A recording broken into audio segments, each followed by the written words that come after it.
Chapter 1. The watchers stood on the lakeshore, peering through the heavy mist that hung low on the water this time of year, when winter was just thawing into spring. Across the lake, the outsiders' voices were as hollow and mournful as a loon's cry. Sound had always traveled strangely on Endla. "What do you think they're doing?" Sage whispered against Leelo's ear, sending a chill down her spine. Leelo shook her head. It was impossible to tell through the fog. They'd only been watchers for a few weeks, and so far they'd had no interaction with the villagers across the water. They shouldn't even be here. They wouldn't be here if it were spring. Winter had made them complacent. She stretched and looked out at the few remaining ice floes, scattered like the reflections of clouds on the water's glassy surface. The majority of the lake was too deep to freeze, and only the rare fool was bold enough to attempt the crossing. The carcasses of young migratory birds served as the occasional reminder, should anyone need it, of the lake's magic. They washed up on the shore with their feathers and flesh eaten away by a poison so strong it could sink a wooden boat long before it would ever make it across. "Maybe we'll be lucky this year," Leelo murmured, more to herself than Sage. "Maybe no one will come." Sage snorted. "They always come, cousin." She tugged on Leelo's blonde braid and rose.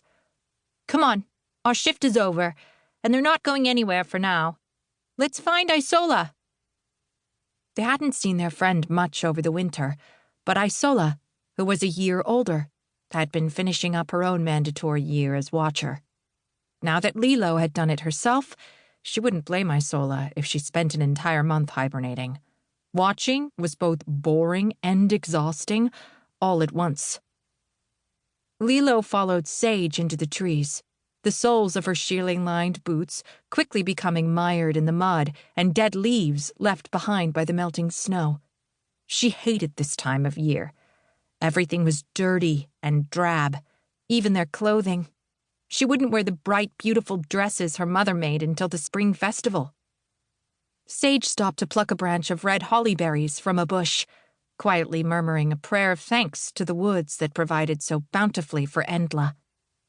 As watchers, it was their duty to protect their home from the merciless outsiders who had destroyed all but this, the last of the wandering forests. "We have to finish making our crowns. You haven't even chosen a theme yet." Leelo sighed. "I still have time." She had always loved the spring festival, but now she clung to the days like a child at her mother's skirt. The sooner it was spring, the sooner her little brother Tate would be leaving, unless by some miracle his magic emerged before then.